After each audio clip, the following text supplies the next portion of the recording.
Well, I remember once as a kid being taken by my mum to the cinema to see, remember having my mum read to me one of the original Sherlock Holmes mysteries. And I'm talking about the classic old school version, not the modern TV series, which I like as well, but I'm talking the Victorian genius in his tweed hat, when London was lit by gas lamps and taxis were pulled by horses, that kind of thing. And in one of the original mysteries, this woman has hidden some letters in her house, and he needs to know where they are. And these letters are incredibly valuable, the most precious possession she has. And he has worked out that they are in one particular room, her main living room, and he tries lots of methods to discover the exact specific location in that room, but she's too clever, and he can't find them. And this is how I remember it anyway.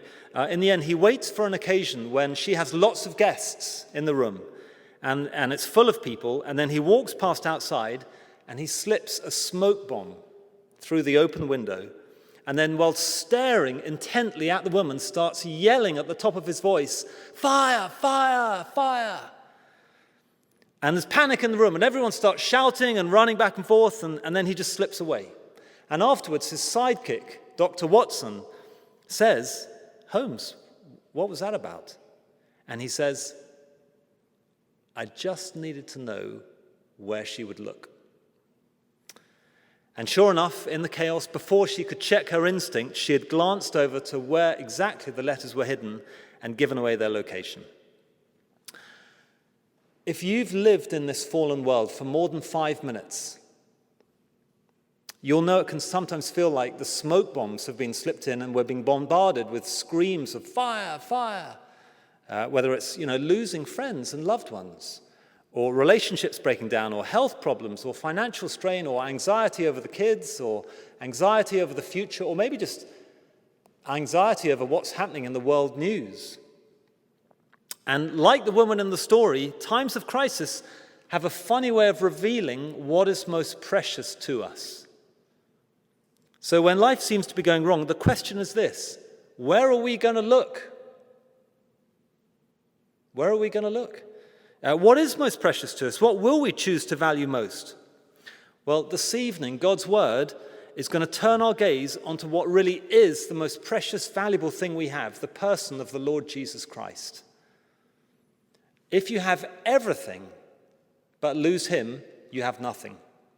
If you lose everything but have him, you have everything. And the more we choose to look at him in the chaos of life in this world, the more it won't faze us, the more we'll preserve our joy and our peace and our hope and our strength, the more we'll have the joy and privilege of walking with him and honoring him. It really all comes down to fixing your eyes on Jesus. That's what Hebrews 12 says. Fix your eyes on Jesus. Or, to quote Pilate in John 19, behold the man. As you all have picked up by now, in this series going through John's Gospel, John the author loves irony and sarcasm and double meanings. And irony is a very powerful communication tool. It's a great teaching tool. The Gospel is dripping in it, John's Gospel. And lots of phrases have deeper meanings if you stop to look at them more closely. And one example is what Pilate utters at the end of verse 5, behold the man. Or as that phrase is very famously known in Latin, ecce homo. Now, what Pilate meant by that phrase was pity. He was trying to get the Jews to lay off Jesus. Jesus is standing there. We're going to get into all of this in a second. We'll work through verse by verse. But Jesus is standing there deserted, disowned by his own disciples, beaten, face covered in blood from the crown of thorns, a figure of mockery in his royal robe put on by the laughing soldiers. And Pilate saying to the Jews, "What could you want with this clown? He's pathetic. Look at the guy, ecce homo. Look at the man." At the same time, those flippant, throwaway words of Pilate's, in fact, have a very profound meaning for all of us. That is the most valuable, vital thing any of us can ever do in life. Behold the man. And so for the next few minutes, we're going to take a leaf out of Pilate's book.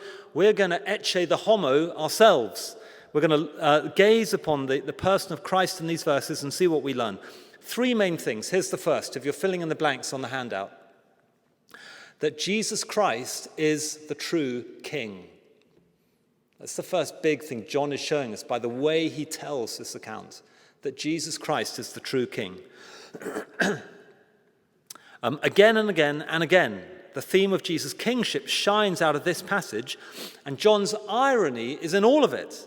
On the surface, it's all just a joke designed to mock Jesus. Deep down, nothing could be truer. Have a look at verse 2. The soldiers twisted together a crown of thorns and put it on his head, so a crown, and arrayed him. It's a pretty grand word, isn't it? Arrayed. Well, after all, he is a king. Arrayed him in a purple robe, purple being the color of royalty. Verse 3, they came up to him saying, "Hail, King of the Jews!" And by the way, that mimicked their official salute, which was in fact, "Hail Caesar." They're saying, "Hail, King of the Jews." Then verse 5, the crown and the purple robe are mentioned again. Then verse 7, the Jews complain how Jesus made himself out to be the Son of God. In other words, this kingly figure of ultimate authority and power and glory. Then verses 8 and 9, Pilate suddenly gets kind of shaken up and disturbed about what is Jesus' true identity? What if he is more than just a pathetic nothing? What if he is a supernatural king? Then verse 10, Pilate raises the issue of authority, and Jesus remarks that even the great Pilate, Roman governor, one of the most powerful men in the world, has this much authority over him, apart from what's given him by God in order for the crucifixion, God's plan of the crucifixion to happen. You're getting it? King, king, king, king, all the way through the theme. Verse 12, the Jews again raise the issue of Jesus' kingship while still denying it. Verse 14, Pilate says, look at verse 14, Pilate says, "Behold your," anyone? "King." Thank you, Jackie. Verse 15, Pilate says, "Shall I crucify your," anyone? "King."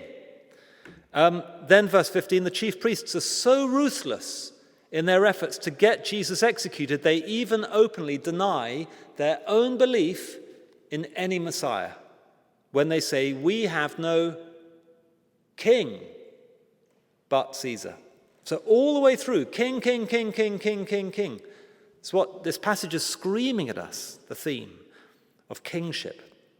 And it reminds us that Jesus Christ really is God's eternal king, majestic, powerful, authoritative, ruling over events, even his own execution here, orchestrating events around him, even as he himself is put to death. We've seen that in previous passages too, and therefore worthy of our trust and our worship and our entire lives. But the fact his kingship here is presented in such a sarcastic, ironic way in these verses also makes the point that as then, so today, his kingship is hidden. It's not just a kingship, it's a hidden kingship. As then, so today, many people scoff at the idea that Jesus really is God's appointed king of our universe. And so, as then, so today, we should expect his kingship to be met with what it's met here, mockery and disbelief, opposition. We shouldn't be surprised by that.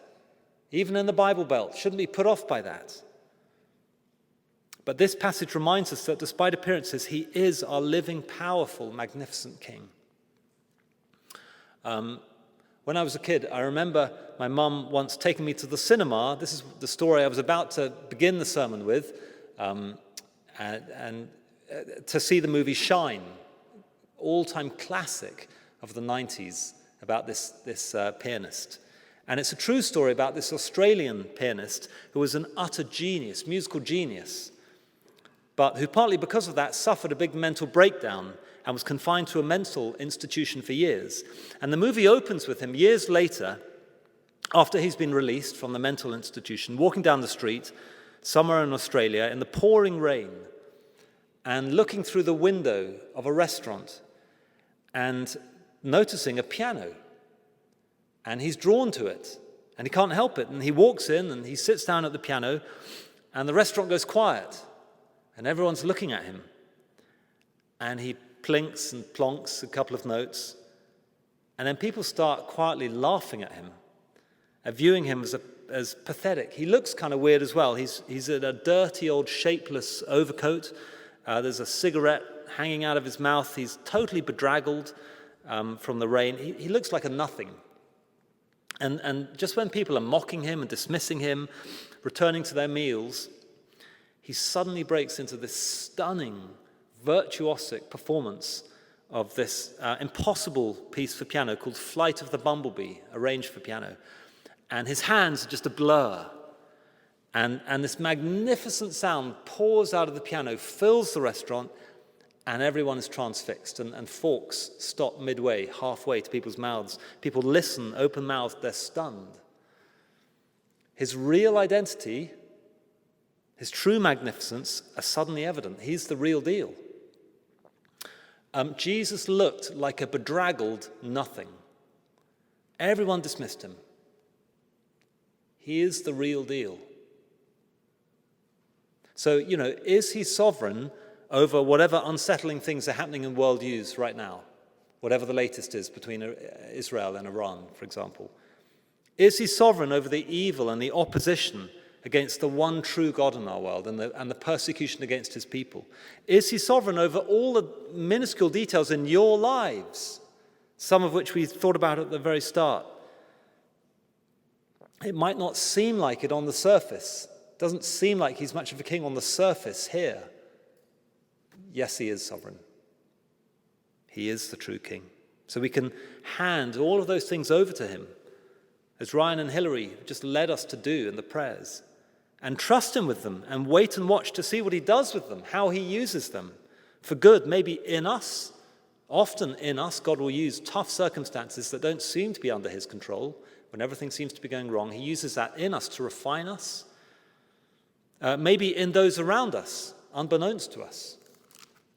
And one day we'll see how at the end of history, with all the authority in the universe that he has, he reverses all of the sad and evil things and wipes away every tear forever and replaces it with perfect joy because he is the king. And then we learn two things about this king. So here's the second of our 3 points. He's the king, secondly, who took our nature.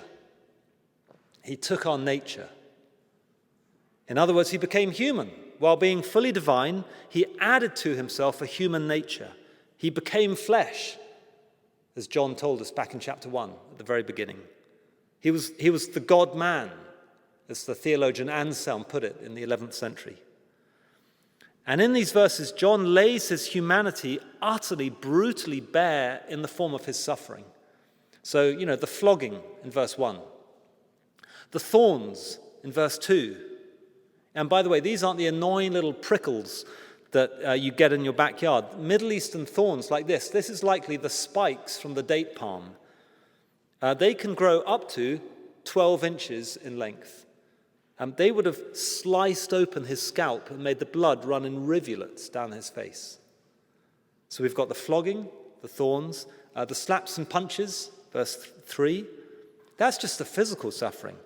Think about the relational suffering, betrayed by the very people who should have recognized him the best, the leaders of Israel who knew the prophecies the best, and then failed by the cowardly, pragmatic Pilate who theoretically stood for the law and order that should have protected Jesus. If you've ever been betrayed by someone who should have welcomed you, if you've ever been failed by someone who should have protected you, Jesus knows exactly what that is like. He knows what you've been through because he entered the full human experience, suffering and all. And then on top of the physical suffering and the relational suffering, here we see the emotional suffering as he stands there throughout this passage, abandoned by his disciples, mocked and humiliated, not just a physical punch bag for the soldiers, but a verbal punch bag too, for all the sarcasm and hatred. And one commentator describes it like this: Pilate's presentation of Jesus was designed to appeal to the pity of the crowd. So Pilate's trying to get Jesus off the hook by saying, look, he's pathetic. Ecce homo, look at the guy. What do you want with him? I'll read on. This commentator says, but his appearance would have gone beyond the pitiful to the ridiculous. That broken figure with his tattered robe and weird, spiky headdress protruding grotesquely from his head, more like a clown than a king. It was with mocking laughter ringing in his ears from the soldiers' ridicule that Jesus appeared for the further mockery of the crowd, a figure of shame and humiliation. And so his suffering, even just at this point, before we get on to the rest of chapter 19, physically, relationally, emotionally, before it ramps up even more, shows us his weak, vulnerable, authentic humanity. He joined us in this fallen, fractured world and plunged into the human experience without holding back. When he came down, he came all the way down. So he knows what you're going through. He's not like the aloof deities of other religions who look down coldly, detached, impersonal and unfeeling, unable to empathize. He's not like so many other worldviews and approaches to life which are devoid of meaningful comfort. You know, I recently heard about an accident in which a mother lost her young son.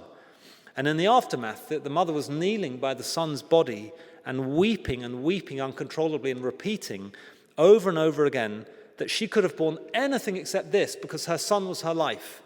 And about that incident, a leading Buddhist scholar wrote these words, quote, "We cannot help but sympathize with her, but there is little we can say in consolation. All we can do is wait for time to veil her grief in the mist of resignation."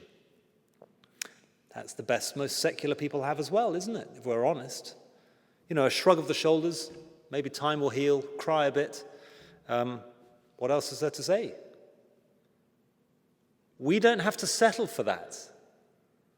In Jesus Christ, we have a God who is truly with us, who can truly relate to us in our sufferings, while also having the authority to A, use them now, and B, one day end them. And that brings us to our final point. In these verses, we see a king, that was point one, who took our nature, point two, third and finally, so that he could take our place. He took our nature so that he could take our place. God the Son took our nature, in other words, became human, so he could take our place. In other words, represent us, be our substitute before God for our sin. You know, yes, the incarnation is a great source of comfort, as we've just explored. Ultimately, that's not what the incarnation was for in the end. Ultimately, the main point of the incarnation is our redemption. He took our nature so that he could take our place. And we see this in John 19 in a few ways. For example, notice how the events here, as well as being literally true, are very symbolically meaningful. Jesus was found guilty before the judgment seat, verse 13, as a criminal and condemned by a judge to die. Well, of course, he experienced that not just before Pilate, but before the judge, the ultimate judge of the universe, found guilty before his judgment seat, but not for any sin that he had of his own. You know, we should have been found guilty before the judgment seat as criminals. We should have been condemned by the judge to die. And yet, in this passage, we see that exact position that we should be in already taken by Jesus. Did you notice the two charges brought against Jesus in these verses? Essentially, they boil down to, number one, blasphemy, verse 7. Number two, treason, verse 12. Now, that is the fundamental dual nature of all human sin. That's what you and I are guilty of, blasphemy and treason. Blasphemy, we behave like we're God. We want to be in control of our lives. We want to have autonomy to set our own standards, make our own rules. We act like we're God. And treason, we rebel against the true God, shove him off the throne of our lives so that we can sit there ourselves and replace him. So the charges that we face before the judgment seat of God are basically the exact charges that Jesus faces here before the judgment seat of Pilate. The second person of the Trinity took on flesh and became human so he could stand in our place. And so let me ask you this. How does that make you feel? You know, how joyful, am I for that? How grateful am I for that? How much is my identity centered on that instead of anything and everything else that people in this world have as their identity? There are myriad of things, and they're growing fast, of what people use for their identity. Is my identity, Jesus took my place? It's the most important thing about me. Before my gender, my age, my color, my ethnicity, my Jesus took my place. That's my identity. But I think the most important application of all of this final point is to check once again so carefully that my faith for God to accept me isn't in being a good person, isn't in being in a Christian family, isn't in being baptized, in giving money and knowing my Bible and going to church and serving in church. None of these things will release me from the judge's rightful condemnation of me. It's like, someone commits murder, they wind up in court, and the judge says, "What's your defense?" And they say, well, I helped an old lady across the road the other day, and I do nice things sometimes. And the judge is like, "Okay, you're free." Like, none of those will get us off the hook. Because the only thing that will get me into heaven is trusting in Jesus' substitution of me in my place. And so let me finish with this. You know me, I'm a Brit and love to go back a few centuries. So let's go back to the 17th century, 1600s, and Oliver Cromwell, the guy running England after the English Civil War, sentenced a soldier to be shot for his crimes. And he stated that the execution would take place at the ringing of the curfew bell that night. However, when the evening came, the curfew bell never rang. Turns out the soldier's wife had climbed up into the bell tower and clung to the great clapper of the bell, so that when they were pulling on the ropes and slamming it against the sides, it wouldn't ring. Well, when it was discovered what had happened, Cromwell was angry, obviously, and summoned her to explain her actions. And as she showed him her bruised, battered, bleeding, beaten up hands, she started to weep. And Cromwell's heart was touched. And he said, "Your husband will live because of your sacrifice. Curfew will not ring tonight." Well, for those of us trusting in Christ, it won't ring for us ever. Ecce homo. It's behold the man.